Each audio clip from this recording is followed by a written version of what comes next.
Alors d'abord pour la bière, il faut d'abord de l'eau, mais surtout il faut des maltes. Alors qu'est-ce que c'est que le malt? Le malt, c'est de l'orge que le malteur a fait germer. Voilà. Et ensuite, une fois qu'il a fait germer, il va bloquer la germination et enlever le germe qui a commencé à se former. Et comme ça, le grain, il a la capacité lui-même de transformer son amidon en sucre. Voilà. Et ensuite, on va avoir des maltes qui vont être très différents, soit des maltes qui sont assez clairs, soit des maltes qui vont commencer à être caramélisées, voilà, qui ont déjà une couleur un peu dorée, ou alors carrément des maltes qui sont torréfiées, voilà, comme du café. Et c'est avec ça qu'on va faire des bières brunes. Voilà. Et puis l'autre ingrédient qui est effectivement souvent le plus connu, c'est le houblon.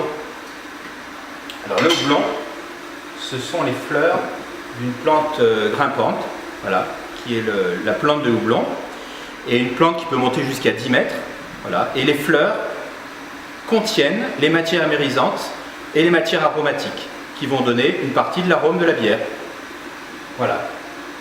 Et voilà, et avec ça, on a les ingrédients pour fabriquer une bonne bière. Une fois qu'on a nos ingrédients, on va commencer par concasser les grains pour que la graine ouverte, l'eau puisse pénétrer pour vraiment travailler le grain.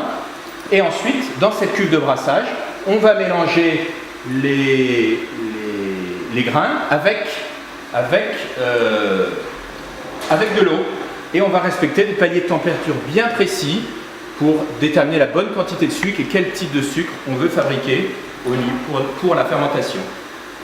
Une fois que les paliers de brassage sont terminés, il faut séparer les écorces, qu'on appelle les drèches, du mou, qui va bien servir à fabriquer la bière.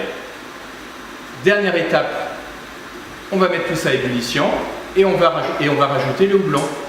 Et une fois qu'on a rajouté le houblon, l'eau bouillante va extraire les matières amérisante, va extraire les matières aromatiques, et on va avoir le mou qui va être prêt à la fermentation.